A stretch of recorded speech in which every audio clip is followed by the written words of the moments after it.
Bom dia, meu nome é Valdirene, professora de Biologia do segundo ano do Ensino Médio IEJA. Essa aula é uma introdução à citologia e histologia. Bom, citologia é a área da biologia que estuda as células, estuda suas formas, os componentes celulares, as funções, importância, interação dessas células nos seres vivos.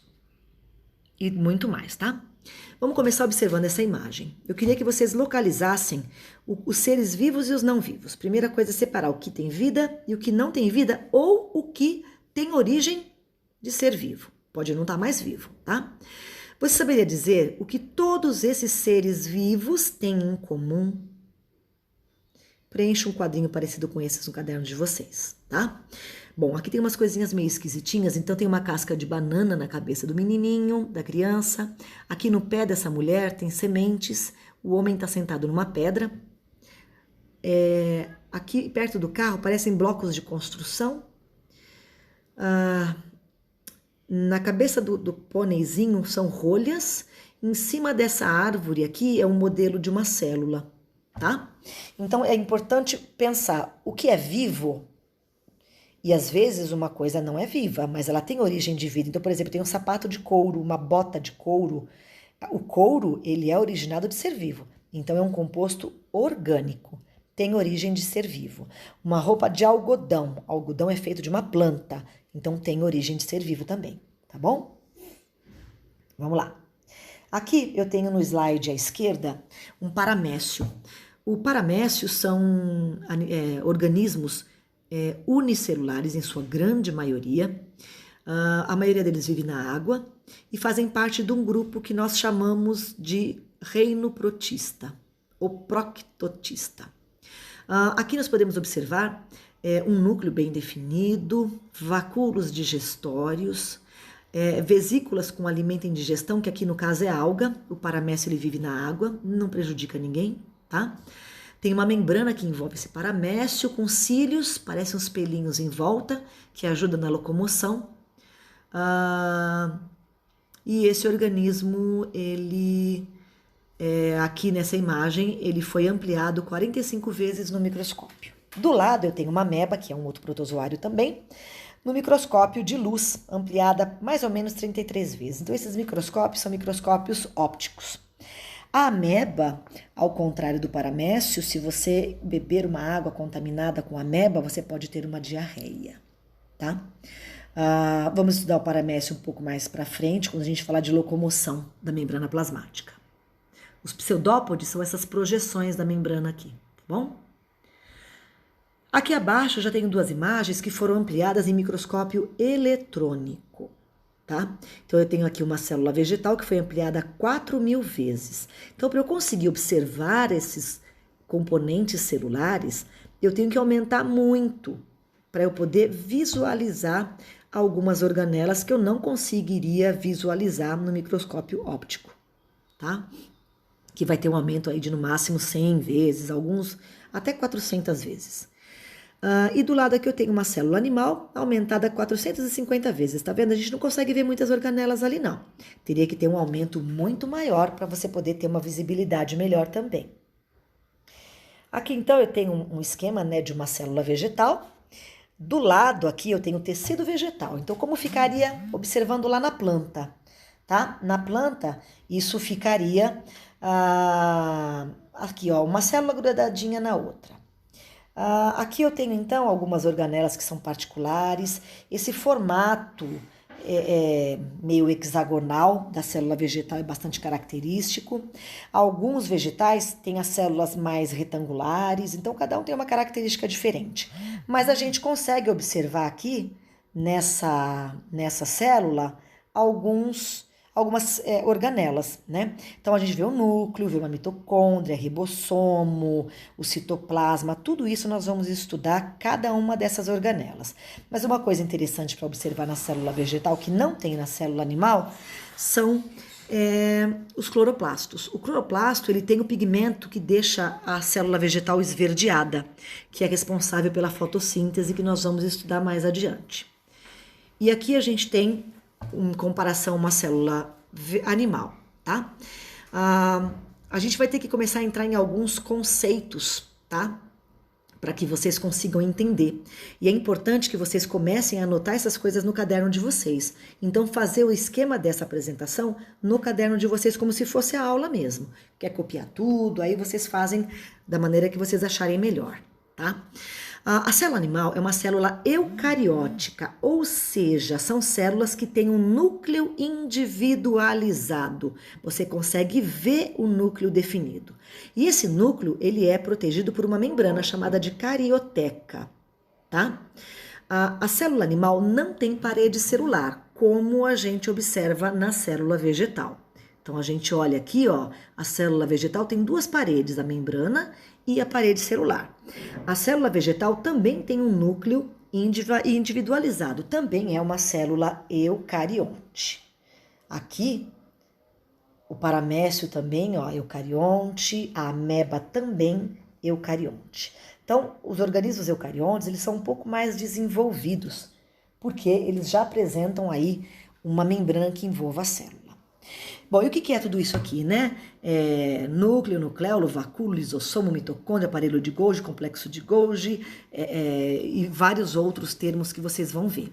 São organelas, são como se fossem pequenos órgãos que ficam dentro do citoplasma. O citoplasma é um material meio gelatinoso onde essas organelas ficam mergulhadas. Por que esse nome organela? Porque cada organela tem uma função. Então, tem organela que respira, não é o seu nariz que respira, não. Nem seu pulmão. Quem respira é a mitocôndria. É uma organela que está dentro de cada célula do seu corpo. Nós temos aí os lisossomos, cada uma tem uma função. Isso vai ser assunto para próximas aulas.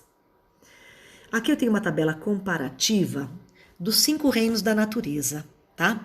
Então, nós temos 5 grandes grupos na natureza. O reino Monera, que são formados por bactérias, a gente vai ver as imagens depois, que eles são procariontes, eles não têm parede celular, são unicelulares, formados por uma única célula, porém, podem viver em colônias, tá? Quando a gente fala de tipo de nutrição, autótrofos são como, por exemplo, as plantas, os vegetais, eles são autótrofos, fabricam seu próprio alimento através da fotossíntese. Tá bom? Então, essa tabela aqui, ela vai ser um resumo de características gerais de cada reino, tá bom? Vamos lá. Os vírus, eles não estão aqui, não sei se vocês repararam. Por quê?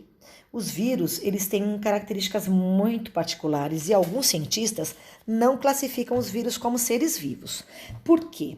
Eles não têm uma organização celular, eles não têm metabolismo próprio, ou seja, o vírus não tem vida própria. Ele sempre é parasita, ele não consegue digerir o alimento dele sozinho, ele tem que tirar de outro ser vivo. São sempre parasitas intracelulares, sempre. A capacidade de reprodução dele é dentro da célula hospedeira. Então, se você pegar Covid, se você pegar H1N1, se você pegar um sarampo, esse vírus vai entrar no seu corpo, só lá dentro do seu corpo ele se comporta como ser vivo. O vírus da Covid, quando ele está na sua mão, ele não está se reproduzindo na sua mão. Agora, quando você coloca ele na sua boca, você coloca esse vírus no seu olho, ele vai conseguir entrar e lá dentro do seu corpo vai parasitar uma célula e começar a provocar doença, tá? Os vírus, eles têm material genético que pode ser DNA ou RNA e eles têm uma altíssima capacidade de mutação. E aí, eles são vivos ou não? Então, depende da linha de pesquisa que é estudada, mas eles não ficam dentro daqueles 5 grandes reinos da natureza, eles sempre são estudados como um grupo separado. Bom, então eles têm aqui o que é DNA e RNA, são ácidos nucleicos, é um material genético que fica dentro do núcleo celular. O RNA ele fica fora também, então o RNA ele é usado para produzir proteína e também duplicar o DNA. Tá bom? Então, todos os vírus podem ter DNA ou RNA e alguns vírus têm até mais que um. Então, olha aqui, eu tenho o vírus da gripe, são extremamente simples. O vírus da HIV também é parecido. Bacteriófago é um vírus que infecta bactérias. O vírus do tabaco é vírus que ataca plantas. Vírus da poliomielite é o vírus que provoca paralisia infantil. Aqui é um slide para comparar uma célula procarionte de uma célula eucarionte. O eucarionte, já falei, ela tem um núcleo bem definido, e o procarionte seria os indivíduos do reino Monera, como as bactérias e cianobactérias, tá vendo? Ó, o material genético, aquele amarelinho, ele fica todo solto no meio do citoplasma. Aqui, né, uma outra imagem de um indivíduo do reino Monera, de uma bactéria, né? Eles vão ter o material genético solto, normalmente um DNA, eles têm membrana plasmática, tem parede celular também, alguns têm esses pelinhos aqui em volta, alguns podem ter flagelo, tá? E as bactérias, para quem não sabe, tem um grupo chamado cianobactérias, que são bactérias que fazem fotossíntese. Então, são bactérias autótrofas, elas fabricam o próprio alimento delas. Então, o reino Monera pode ser autótrofo ou heterótrofo. Heterótrofo não fabrica seu próprio alimento, ele precisa tirar de alguma outra fonte, como é o nosso caso, tá? Então, as bactérias são grandes responsáveis aí pela produção de fotossíntese no ambiente, as cianobactérias. Bom, exemplos de organismos unicelulares, nós temos as bactérias, são formados por uma única célula, mas elas podem formar grandes grupos, e cada uma dessas células pode se reproduzir, se alimentar, fazer todas as funções. Aqui a gente tem aqui alguns exemplos de tipos de bactérias. Um conhecido de vocês aí são os bacilos, são as bactérias presentes principalmente no leite em forma de bastão. Esses cocos aqui, os streptococcus, por exemplo, são bactérias presentes no pus, tá? Então, elas podem estar em todos os ambientes. O reino protoctista, já falei ali acima, né? Eles são eucariontes, unicelulares e heterótrofos. Podem fabricar o seu próprio alimento. Não fabricar o seu próprio alimento, desculpe. E aí nós temos exemplo, né? As amebas, a euglena, que é um outro protozoário. E a gente tem um outro grupo, que são algas, que eles são eucariontes, eles são unicelulares ou pluricelulares. Nesse caso aqui, realizam fotossíntese. Então, nós temos aí indivíduos do reino protista, que são as algas, que também podem fazer fotossíntese. Aqui alguns exemplos, né, de protozoários. Aqui a gente tem a ameba, que eu já tinha falado, o balantídeo, que pode provocar doença, o tripanossomo, ele pode provocar doença de Chagas, a giardia pode provocar diarreia. O reino fungi tem as características ali acima, eles podem ser unicelulares, mas alguns são multicelulares. Aqui nós temos o mofo, né, o pão embolorado, a gente vê aqui um indivíduo, uma célula. Nós temos o Saccharomyces cerevisiae, que é o fermento do pão, que também é usado para fazer cerveja. As leveduras também são fungos unicelulares. E não sei se vocês sabem, a gente vai estudar mais para frente também. A penicilina é um tipo de fungo e foi o primeiro antibiótico a ser descoberto e muito usado aí na Segunda Guerra Mundial. Micose também são fungos unicelulares, porém eles podem formar colônias. E é o que acontece aqui. E também tem indivíduos do reino fungi que são multicelulares, como esses que a gente pode observar, aqueles que a gente consegue ver a olho nu o indivíduo por completo. Aqui exemplos de outros fungos, né? Eles são heterótrofos por absorção, então eles vão sugar o alimento do morango, da folha, do pão, e por essa absorção eles conseguem digerir o alimento. Bom, para se originar um novo ser vivo, no caso aqui do reino animal, deve ocorrer a fecundação das células sexuais, espermatozoide com um óvulo. Isso também acontece nas plantas, tá? As plantas também você tem a célula masculina, o gameta masculino e o gameta feminino. Então, o que eu tenho aqui, né? No caso da espécie dos animais, eu tenho um óvulo, que é chamado de ovócito 2, que é uma célula bem grande, um espermatozoide que vai fecundar. Quando eu tenho a fertilização dessa célula, eu vou ter uma célula ovo ou zigoto. E cada uma dessas células contém metade das características genéticas para formar um novo ser. Então, o espermatozoide tem metade das características daquele homem, o óvulo metade das características daquela mulher. Isso vai juntar e formar um zigoto com as características dos dois. Depois que acontece lá a fecundação, a gente vai ter um desenvolvimento embrionário. Então, esse único óvulo fertilizado a partir de duas células, ele vai começar a sofrer um processo de divisão celular, que a gente vai estudar mais para frente, formando esse ser humano aqui. Então, ao longo de 9 semanas, eu vou ter, de 20 semanas aqui, eu vou ter um organismo com mais ou menos 3 trilhões de células. Aqui falar um pouquinho de células-tronco, tá? Porque é muito falado, né?